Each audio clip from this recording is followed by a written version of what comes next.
Wagwan guys, it's a new month, the month of February. January is gone and we're back into the month of February. The race continues, and as for traders, many traders that think long term, they know forex trading is not a sprint, it's not just a 100 meter. This is a marathon. This is a marathon that keeps going for the long term, and you think long term.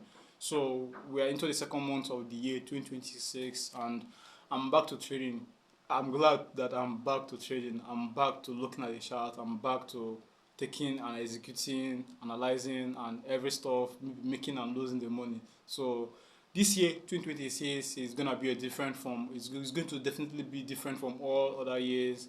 And this year is totally gonna be a different package. Like from the beginning, I'll be seeing 2026 advanced blessings, 2026 advanced blessings. So this is my first video for the month of February, and I can't come up with any other video rather than coming up with an educative and entertainment video. So I don't just want to come up with a random video, and I'm dedicating my first video for the month of February to share my trading plan to other traders. So I'll just gonna go through the list of my trading plan, and I'm going to mention just first 10 of my trading plan. So trading plan is just for forex traders. You have to have a plan, just like every professional must have a plan that you want to follow. If you are building, you must have a plan that you want to follow.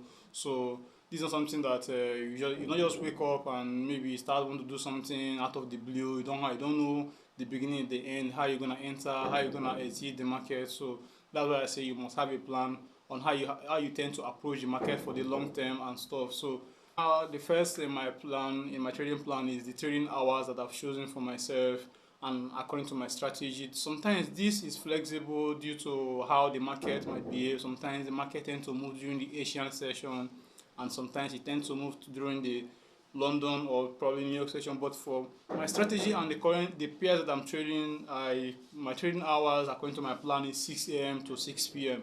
I don't do anything aside 6 a.m. to 6 p.m. except probably I'm swinging. And swinging comes not always because I'm a day trader. So 6 a.m. to 6 p.m., which is I trade just now the London and the New York session.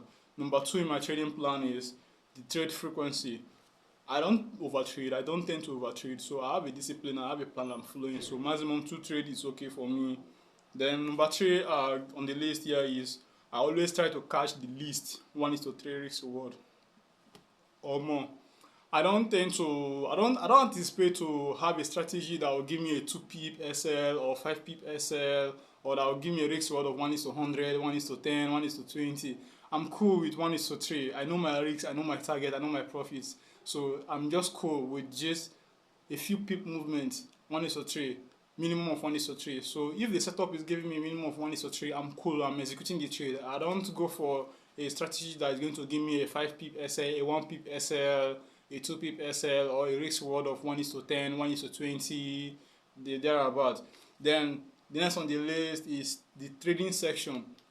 Like I said, from the number 1 in the trading plan, the trading section is just London and New York session, except sometimes the markets will evolve always. So sometimes I can spot movement during the Asian session if I'm awake observing the market, and probably throughout the week I've not gotten any opportunity to trade during the London and New York session. Then I can probably be looking at the Asian session, but popularly I trade only the London and the New York session.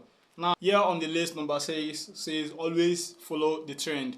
There's a popular saying every beginner forex trader, intermediate, every forex trader ought to know. This is a basic knowledge of trading. Follow the trend, always follow the trend. This is like an anthem that we sing to beginners, intermediate, and others. Everybody know, follow the trend. So I don't tend to trade counter trend or go against the trend.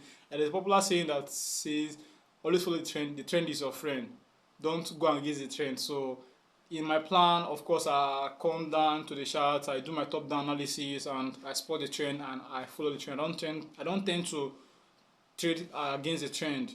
It will lose me money. It will make me lose money. Number 7, always put a stop loss. Of course, I don't tend to trade, even though I don't tend to think it of this way, like having an imaginary stop loss in my head. Like I'll be looking at the chart and I'll be like, okay, once price gets to this, I'll just exit manually. No, I know I predetermine my risk before I go into the market. So I already know how much I'm willing to lose. I know the lot size I'm using for a particular account size, and I know my risks on that particular account. So immediately I'm entering the trade, I'm modifying the trade, the position, putting my stop loss and my take profit level, because I already know where I want to exit, and I know where I'm getting in, and I know my risk in case that trade should go against me, because I'm not my strategy is not a holy grail. There is no perfect strategy. Losses are inevitable, so I tend to manage my risk effectively by putting a stop loss. Now on the list, number 8 is specific trade entry criteria is according to my strategy.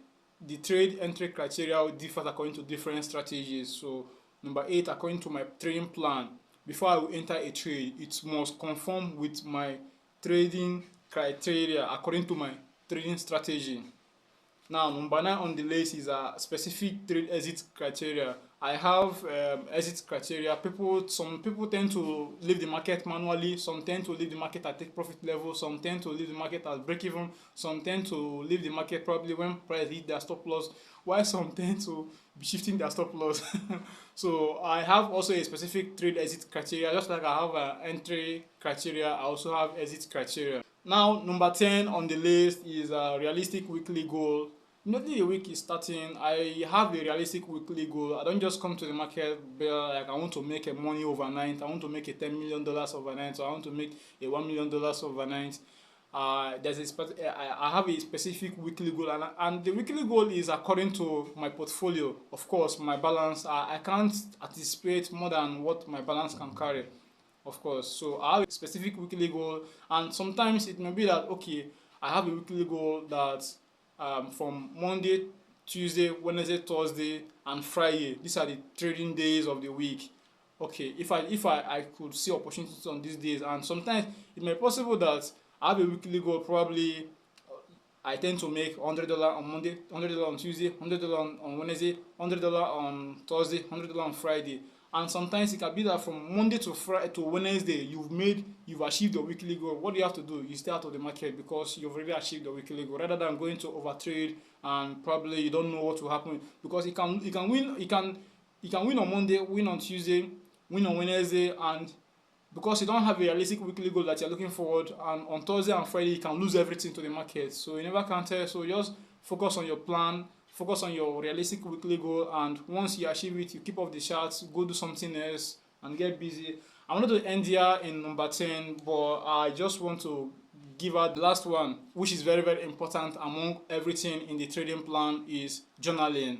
Detailed journaling of your trade, because that is how you get to go back on your trade, study your past data, study your past trade, know what works, know what didn't work, know what you did wrong, and of course know how to improve. Because if you don't have a journal of your trade, you can't know what you are doing wrong and what you are doing right, and what will work and what has been working. So journaling is a great is a broad way of profitability, because that is how you get to know what is working and what is not working. It doesn't end at just journaling your trade.